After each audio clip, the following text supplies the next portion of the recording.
buenas tardes de Diario Deportivo, de regreso a Diario Deportivo La Especial, luego del espacio de Semana Santa, no habíamos grabado más y hoy hemos decidido regresar y vamos a regresar a propósito de los debates que se han estado haciendo en las redes, en los grupos de WhatsApp y en algunos programas. Hoy nos hemos atrevido a invitar a este espacio, a mi entender y para muchos, a una de las personas que puede arrojar luz sobre la historia y muchos de los debates del baloncesto de Puerto Plata. Me refiero al doctor Payero Brizo, que hablar con Payero de baloncesto de deporte es hablar con una enciclopedia de Puerto Plata y cuidado. Vamos a hablar con Payero después de la pausa, pero antes de eso vamos a recordarle que Diario Deportivo La Especial le llega a todos ustedes a nombre de Meretes Rodríguez, Arquitectos y Soluciones SRL. Soluciones especiales avanzadas, te hacemos realidad el diseño que tienes en tu mente.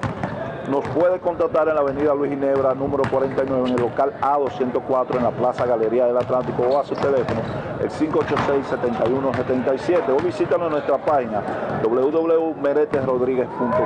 Nos vamos a la pausa. Cuando regresemos, el doctor Payero Brizo nos va a estar hablando desde el famoso partido donde dos jugadores puertoplateños le ganaron un equipo, la situación cuando una parte de los jugadores del Club Deportivo se fueron a la Liga del Atlántico, de donde salió la historia del baloncesto de la liga. De eso y mucho más vamos a hablar con el doctor Payero Brizo.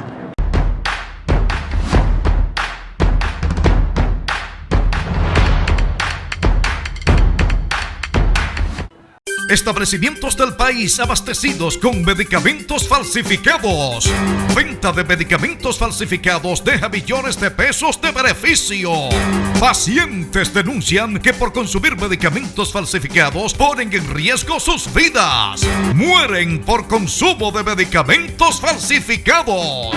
¡Basta ya! No pongas más en peligro tu salud y la de tu familia. Farmacia Popular te garantiza que solo vende medicamentos originales. Farmacia Popular en la Peler 27, 809-586-1515, abierta de 7:30 de la mañana a 10 de la noche. En la Profesor Juan Bosch, frente al Parque Luperón, 809-586-2583, hasta las 11:30 de la noche. Y en la 27 de febrero, esquina Juan Lafi, 809-586-2524, abierta hasta las 12 de la noche. Farmacia Popular, la más popular.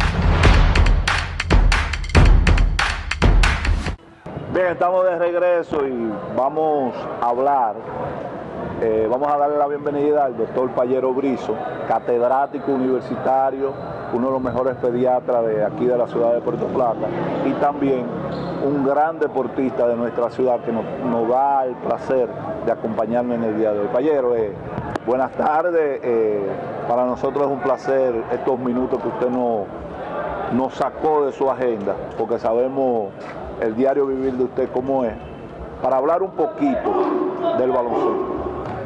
Bueno, queremos agradecerte tu invitación y agradecer también la atención que puedan prestarle tus seguidores a través de las redes sociales sobre este importante programa y hablar un poco del deporte. Payero, todos estos debates que se han estado de un año para acá a raíz de la pandemia, donde de una forma u otra nos vimos en una situación de ocio y eso obligó a que saliera a la luz pública muchos debates. Salieron los famosos mejores 5, salió un listado de los mejores 50, que dicho sea de paso, quiero felicitar a Winton C, que fue el que primero comenzó con eso e incentivó a muchos de nosotros a hacer entrevistas por Instagram con alguna figura, en mi caso hice alguna, Pedro López hizo un gran trabajo con eso, Franklin Martínez, y todo eso se ha quedado ahí, pero ha sacado una espina que aparentemente estaba en el ambiente del baloncesto y del deporte de puertoplateño, es conocer de la historia de nuestro baloncesto, porque más que un debate es una hambre de saber de la historia del baloncesto puertoplateño. Bueno, tú sabes que hay un componente de pasión, de emoción por conocer esta temática, puesto que la pandemia influye mucho en cuanto a uno tener una mirada de esta problemática. El basquetbol en Puerto Plata comienza en 1914 con la llegada del baloncesto a través del señor Coco Pastoriza. Ese baloncesto entra a Puerto Plata, pero donde más se desarrolla en Santiago, en el Club Cibao de Santiago. De ahí se establece una relación vinculante entre jugadores de aquí y jugadores de Santiago. Y los primeros juegos precisamente se celebraron en Santiago. En 1920 se inaugura el Deportivo, que es otro antecedente importante, pero el Deportivo se desarrolla sobre la base de la gimnasia rítmica, la gimnasia alemana, no el basquetbol. El Deportivo estaba situado en la calle Mella, en el pie del fuego. Luego en el 40 se traslada hacia acá, hacia este lugar, donde estaba la Academia de Música y estaba el Club Deportivo Gustavo Mujer. Ahí comienza a desarrollarse el baloncesto. Entonces, el baloncesto hay que dividirlo en la década del 20, 30 y 40, 50, 60, 70, pero la generación que está discutiendo es una generación de los 80, que no tienen el conocimiento de esos antecedentes, y entonces les resulta un poco difícil entender la dinámica y el origen y la evolución, porque no han existido escritores, cronistas deportivos, es decir, no han trabajado la crónica deportiva. Entonces ese es el gran déficit, la gran debilidad de los cronistas deportivos de Puerto Plata, que no realizan estudio e investigación de un fenómeno tan importante como es el origen y evolución del baloncesto, tanto en su manera individual, independiente, como en su manera clubística, porque el baloncesto se desarrolló a través de amigos, luego a través de intercambio con otras provincias y luego con la formación de los clubes que aparecieron en la década de los gobiernos de Balaguer, 1966. Pero en la década de los 40, sí, cuando comienza la práctica del baloncesto en Puerto Plata en masa, estamos hablando que iniciaron aquí, incluso en contradictoria de los dirigentes actuales del club, porque ustedes tuvieron que romper con un paradigma para poder hacer el baloncesto. Eso fue en los 60. 60, después de la guerra, 1965. Ahí comienza entonces ya a practicarse guerra, como club en Puerto Plata. No, el club estaba instalado aquí. Sí. Lo que pasa es que era una sociedad cerrada, donde solo jugaban los adultos, no se le prestaba atención a la niñez en el basquetbol. Y el deportivo era cerrado, no se permitía a uno jugar como joven. Yo soy de la década de los 60. Entonces, en los 60, un grupo de jóvenes, Livio Sánchez, quien le habla, Brulé Portorriá, Romer Cruz, Octavio Llubel, Sandino González, Eduardo Díaz, una serie, nos rebelamos contra la directiva del club, porque no le prestaba atención a nosotros para participar, porque no nos dejaban jugar en la cancha. Entonces, a partir de ahí, comenzamos a desarrollarnos como el equipo del club deportivo. Como la directiva no nos prestaba atención y nosotros teníamos un buen desempeño, nos rebelamos y nos fuimos para la Liga del Atlántico. La Liga del Atlántico no jugaba basquetbol. Es decir, ahí entonces comienza el baloncesto en la Liga del Atlántico. A desarrollar el baloncesto en la Liga del Atlántico, pero duramos un año nada más. En ese año logramos alcanzar algunos niveles de práctica deportiva del baloncesto. El equipo de el Gustavo Bejal estaba representado por la Liga del Atlántico, pero ellos no tenían un producto producido. Sí. Entonces, en el 68, Brulé, Boy, yo y Eduardito nos dirigimos y hacemos vínculos con los fundadores del club Gregorio Luperón. Y todos los sábados nos encargábamos de hacer una práctica ya de baloncesto. Ustedes se encargan, además de llevar el baloncesto a la liga, de llevarlo al Gregorio Luperón. Lo llevamos al Gregorio Luperón y ahí formamos algunos jugadores como Bobo, Geraldo, Leoncio, una serie de jugadores que hoy no recuerdo mucho los nombres. Y formamos el primer campeonato entre el equipo rojo y el equipo azul. Yo era parte del equipo azul, Eduardito y yo. ¿Eso fue en qué año? Y Brulé, 68, 69, comienzo del 69. Y Brulé y Grome, el equipo rojo. Ahí estaba Leoncio, Geraldo, todo un grupo de muchachos que no tenían todavía ningún tipo de práctica. Hicimos ese primer campeonato con esa práctica que realizábamos cada sábado en el Gregorio Luperón. Entonces, a partir de la llegada y la formación ya en los 70 de este muchacho, el Pucho, es que logra desarrollar con un personal propio el baloncesto en el Gregorio Luperón. ¿Qué tiempo duró esa etapa de ustedes en el Gregorio Luperón? Bueno, yo duré prácticamente enseñando ahí 2 años, porque en los 69, 1 año y medio o 2, porque yo en el 69 me fui para la universidad. ¿Usted cree que esa parte de que en esa época la gran mayoría de ustedes, que eran dirigentes y jugadores a la vez, es que ha complicado más la recaudación de datos para poderse hacer un debate en base a la estadística? Lo que ocurre es que el origen del basquetbol no ha tenido cronistas. Los cronistas no estaban organizados aquí. Okay. Y la mayoría de los cronistas estaban más inclinados hacia el béisbol que el basquetbol. Por eso tú ves que Fabio González es un destacado cronista deportivo, pero en el área del béisbol. No se dedicó al basquetbol. Es decir, los cronistas aparecen. ¿Cuándo aparecen los cronistas deportivos? En el año 1989, dedicado al baloncesto. Entre los 87 y 89 aparecen los cronistas deportivos dedicados al baloncesto. Sí. Porque la mayoría de los cronistas eran dedicados al béisbol y softball. Béisbol, básicamente. Okay. Béisbol. Y la mayoría eran de la parte baja de la ciudad. Igual surgieron los anotadores y los árbitros. Surgieron aquí en el deportivo, pero se fortalecieron más en la parte baja, por necesidad económica, por razones de tiempo, porque los de la parte alta eran estudiantes de clase media, los de abajo, como se pagaba para hacer el servicio de anotar o de árbitro, se pagaba algo, pues ellos lograron desarrollar eso también. ¿Cuál es su respuesta al debate?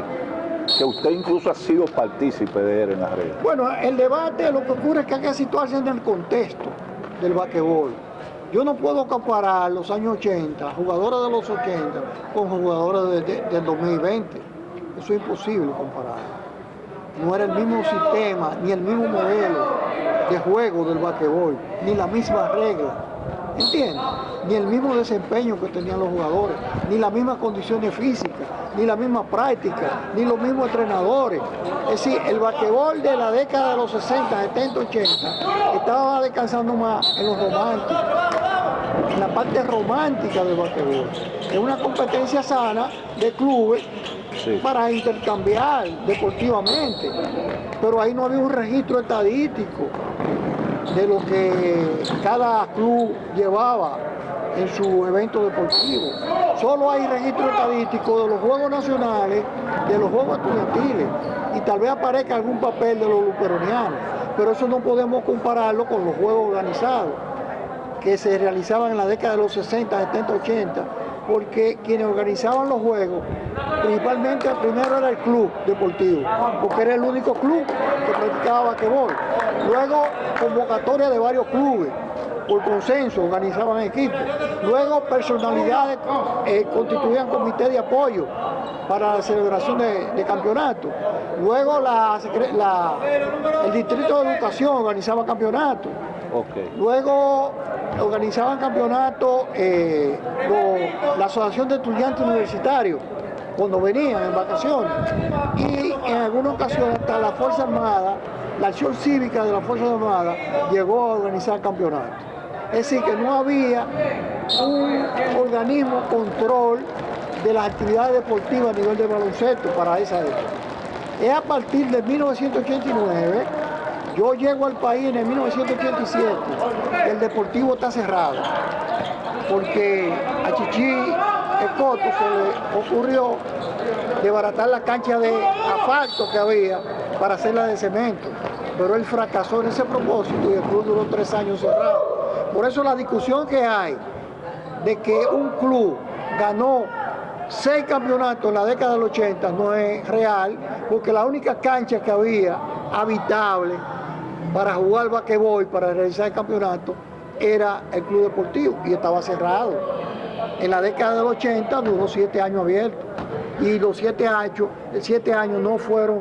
No se hicieron el torneo. Torneo interrumpido, ¿me entiendes? Se hicieron algunos torneos. Entonces no podemos hablar de que un club ganó 10 campeonatos en la década del 80. Eso no es cierto. Eso no es cierto. Tomando eso como punto de partida. Ahora el basquetbol hay que dividirlo. Desde que se organizó la Asociación de Baloncesto. ¿En qué año? 1989. Ya existía en el 62 una asociación de baloncesto, pero eso nunca funcionó. Pero la reorganización se hizo con la participación de Núñez Grano de Oro, Juan Luis Medina y Guidino Merete, que se peleó con el Bate y se fue para Limbi, y Tabarito y yo. Pero ahí comenzó a realizarse el campeonato con la presencia de refuerzo. Y ahí comenzó la primera división y conflicto con los clubes, por el hecho de que en ese campeonato, primer campeonato que organiza esa asociación, se produce el conflicto de que se inscribe a Hugo Díaz como nativo, siendo Hugo Díaz procedente de Inver. Por tanto, había que hacer un draft para elegirlo con los clubes que iban a participar. Entonces, el INVI logra inscribir a Hugo Díaz como nativo y inscribe a Yayo Almonte como refuerzo. Con esos 2 jugadores era una ventaja enorme sobre los demás clubes. Y ahí se produce la primera división de la asociación. Tabarito y yo no salimos porque 3 personas se imponían y decidían. Y al decidir eso, el primer campeonato lo gana precisamente el INVI por esa situación ventajosa que tiene, de 2 jugadores muy bien entrenados, muy bien calificados, que en un desempeño de juego de un campeonato organizado tenían una gran ventaja sobre los demás. Y ahí logra el INVI ganar su primer campeonato. En cuanto a la clasificación que hemos visto que hacen de mejor quinteto, mejor jugador, ¿qué opinión usted tiene sobre eso? Ese análisis tiene que ser muy cuidadoso. Primero porque lo que hay es testimonios orales de gente que vieron jugar, pero no hay un registro estadístico que te diga a ti cuál fue el rendimiento en rebote, en asistencia, en puntos. No hay ese rendimiento. Hay una memoria histórica que te dice que él jugaba bien, pero no podemos comparar jugadores de diferentes décadas porque no era lo mismo. No era el mismo desempeño, no era la misma dirigencia de equipo. Sí. Porque en los 80 todavía la dirigencia era muy débil, no tenía mucho conocimiento. Los árbitros eran todavía muy débiles también en términos de formación. A su entender, ¿ha habido diferencia de clases en el baloncesto de Puerto Plata? No, yo creo que no ha existido diferencia de... Bueno, diferencia de clase en cuanto a procedencia, sí. Procedencia. Yo provengo de la clase media, otros proceden de hijos de carpinteros, otros de albañiles, pero todo eso se regulaba también en la escuela. En la escuela todos estábamos juntos. Sí. Hijos de ricos, hijos de pobres. ¿Cuándo comienza a producirse una diferencia? Cuando suben los colegios. Cuando suben los colegios se produce una diferencia entre los que estaban en escuela pública y los que estaban en colegio. Hay una diferencia. Le hago esa pregunta porque uno de vez en cuando se topa con situaciones donde ciertos sectores dicen que a nosotros nos menospreciaban por ser de X puntos geográficos de la ciudad. Otros dicen... Eso lo dicen básicamente los procedentes del Club Deportivo Gregorio Luperón, porque su situación era muy marginal. de marginalidad y de pobreza. Y tú sabes que ese barrio era un barrio muy pobre, de callejones, de pequeños riachuelos. Y entonces muchos de sus moradores se sentían discriminados, claro está. Pero en el basquetbol eso no se reflejó.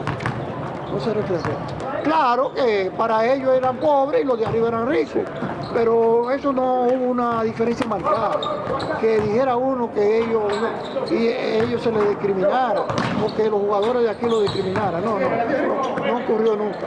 Si a usted lo ponen a elegir ahora mismo y le dicen de dividir las etapas del baloncesto para clasificar la época, ¿en base a qué usted lo haría? Hay un punto de partida, 1989.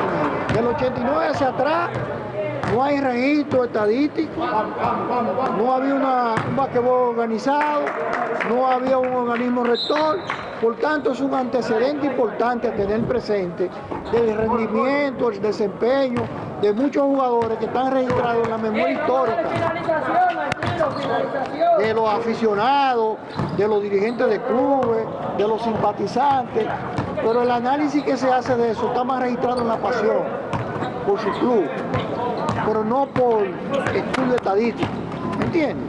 Pero a partir del 89, cuando ya existe un organismo rector, hay un registro estadístico, hay una organización de juego, hay reglas establecidas y se pasa al polideportivo, ya es otro modelo de gestión del basquetbol. ¿Usted lo haría en dos partes o lo haría directa, desde el 89 hacia acá? Del 89 hacia atrás. Ajá, hacia acá. Y del 89 hacia adelante hasta el 2000. Hasta el 2000 sería una etapa. Esa es las dos etapas que hay que estudiar. La etapa de la fusión de los clubes. Bueno, la etapa de la fusión de los clubes es una variable que entra precisamente a partir de los 90. Los 95, ya, los 2000 para allá. Cuando los clubes ya no tienen la capacidad competitiva. Un club solo débil no podía competir. Se le hacía difícil, desde el punto de vista económico era mucho más difícil. ¿Usted entiende que la fusión de los clubes benefició o perjudicó el baloncesto? Esa es una tarea a resolver, esa es una tarea a evaluar. Si la fusión de los clubes ha beneficiado el desarrollo y el fortalecimiento del baloncesto, si ha permitido abrir las puertas a nuevos talentos.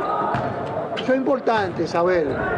Por eso le corresponde ya a los cronistas deportivos, a los dirigentes de clubes, a los dirigentes deportivos, a los managers, a los entrenadores, abocarse a ese gran reto de evaluar eso, porque es un modelo. Y entonces ese modelo tiene que ser estudiado, si ha sido beneficioso o no. Porque ahora mismo, por ejemplo, en la división, quienes debieran estar unidos, ¿quiénes deberían ser? En la parte alta, Batey 3 y Club Deportivo, Gustavo Bejar con el INVI, ¿me entiendes? Okay. Entonces, quienes deberían estar fusionados serían INVI y Eduardo Brito, y Batey 3 y nosotros. Pero tú sabes las razones socioculturales y de diferencia de los jóvenes de Batey y de los jóvenes de Gustavo. Hay una diferencia en términos culturales, ¿entiendes? En términos también de la práctica deportiva sana, hay una diferencia que se convierte en obstáculo. ¿Usted cree que hay jugadores de la etapa de antes del 89 que encajan a la hora de el liderazgo y la calidad, el nivel de los jugadores de la época del 89 en adelante? Que puedan actuar. Sí. Es que ya esos jugadores lo que hacen es que ocupan el puesto de los nuevos talentos. Y esos jugadores no tienen la capacidad de adaptarse a una nueva realidad del baloncesto. Y en términos de rendimiento físico ya no es lo mismo. Y en términos de la propia habilidad y destreza para un juego sostenido en la cancha ya no lo pueden hacer. En el momento que estamos, ¿el baloncesto en Puerto Plata o el deporte en sí necesita un relanzamiento? Se necesita de un balance.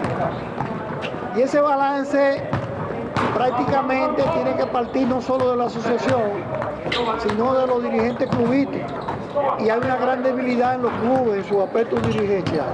Hoy los clubes están en manos de muchos jóvenes o de otros que tienen mucho tiempo, pero que no se han dedicado a hacer el balance.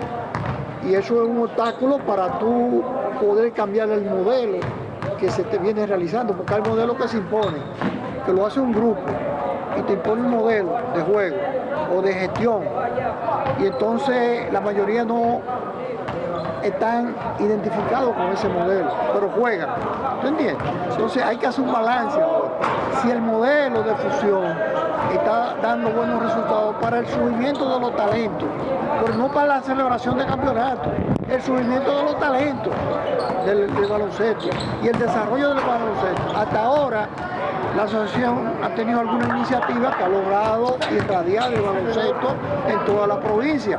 Ahora lo que hay que buscar es la calidad, porque el baloncesto existe en toda la provincia, se está practicando y hay organización del baloncesto, pero ahora hay que buscar la calidad y cómo innovar y renovar el baloncesto en Puerto Plata para alcanzar niveles competitivos por encima de muchas provincias y poder entonces competir nosotros en los niveles en que hay alguna provincia que está por delante de nosotros. Antes de terminar, no me van a perdonar si yo no le hago a usted la pregunta para que usted no haga la anécdota donde usted y el difunto Grulé Puerto Real, ustedes dos solo le ganaron a un equipo. Bueno, eso fue en la época del basquetbol romántico, eso fue en la década de los 60, 68, por ahí, en la que jugábamos con el equipo Hugo Cunha, porque hay una confusión. El Hugo Cunha fue un equipo dirigido por Otilio Mirabel y que luego se convierte en club. Al convertirse en club, no como club deportivo que jugaba el baloncesto, sino voleibol. Okay. Se traslada al INVI y luego en el INVI Otilio lleva ese equipo del Hugo Cunha allá y él forma el Club Deportivo Hugo Cunha y se comienza entonces allá la práctica del baloncesto. Entonces nosotros jugábamos, los rivales aquí, no existía el Batey 3 porque Batey 3 salió de aquí también, de jugadores que estaban aquí, de los equipos blancos y azules internamente que se jugaban, y ellos se fueron con conflicto, de contento, y se fueron y formaron un club. Ese club lo formaron, recuerdo yo, en la playa que tenía María Jiménez, ahí donde está el hotel Caracol. No, el hotel Marién. O Coral Marién, allá arriba, ahí en Marapicá. En Marapicá, ahí sube el Batey 3. Esa historia te la puedo hacer Ñero de manera clara. Sí, nos habló bastante de eso en un programa anterior. Ok, entonces, nuestro rival era el equipo de Otilio, que se llamaba Hugo Cunha. Ahí jugaba Gimbón, Leonel Bello Granja, no sé si tú lo conoces. Leonel Vega. Vega. De ahí del Batey. Ella era de sí, Batey. Me crié frente a su Ellos casa. eran de Batey. Sí. Ahí jugaba Chepe Hermosén.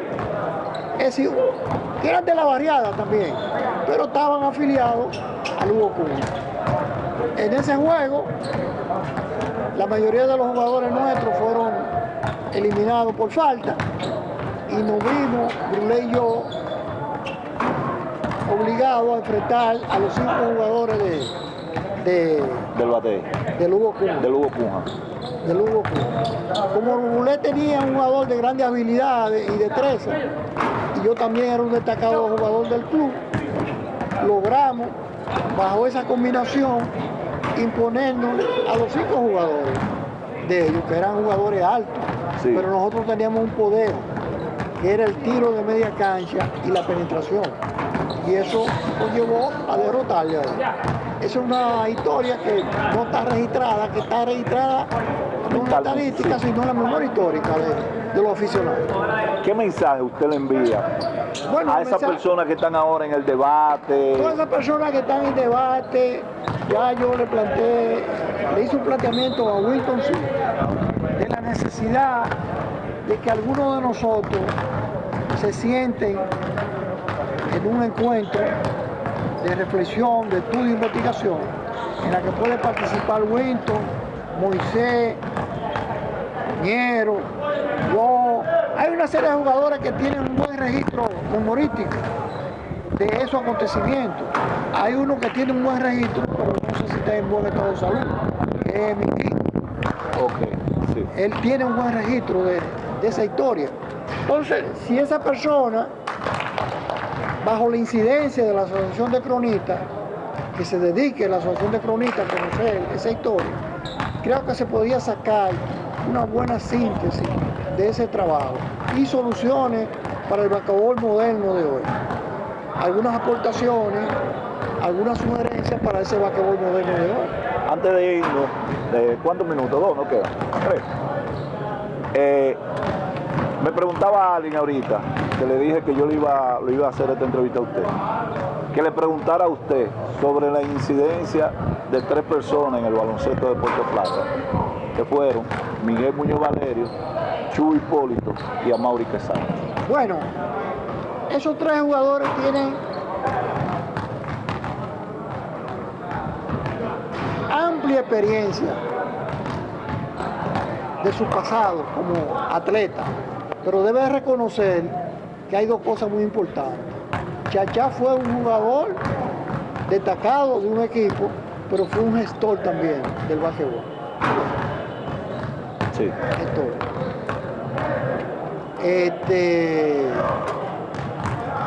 Chu Hipólito fue un buen jugador también de esa época, pero fue un gestor también. Amaury lo que fue un jugador. Amaury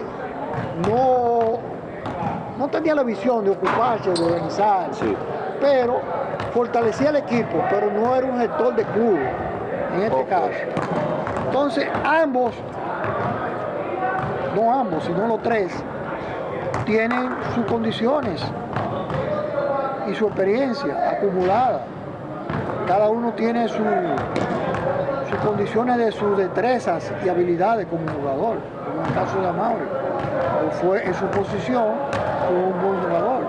Chachá fue una buena combinación con Chichi en la terminación del juego.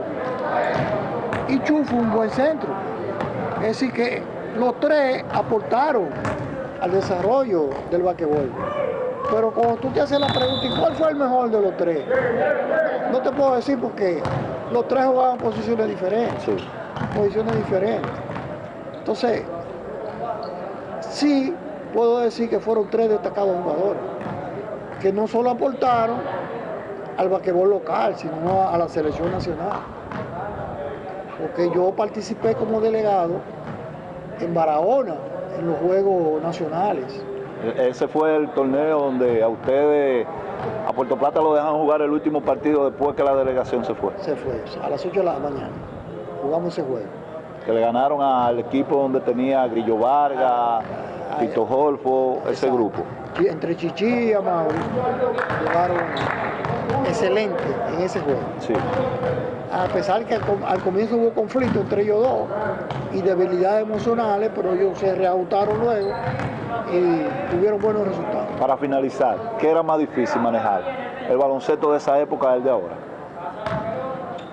Bueno, es que el baloncesto de aquella época era más emocional, más de pasión, más romántico y de cierto carácter psicológico de amor al deporte. Cuando se introduce ya el basquetbol con refuerzo, aparecen las mañas del jugador. Aparecen jugadores que venden juegos, que es difícil de administrar a un jugador de esa naturaleza. Sí. Aparecen los intereses económicos de jugadores que no van a jugar porque está pidiendo una paga de tal o cual monto, Sí. en la que el club no puede hacerlo. Es decir, aparecen una serie de elementos que forman un conflicto para la gerencia de un club y para la gerencia de un equipo. El basquetbol de la década de los 80 es un basquetbol romántico de amor a los deportes, en donde primero está la amistad que la competencia. Aquí no, aquí ahora está la competencia y después la amistad.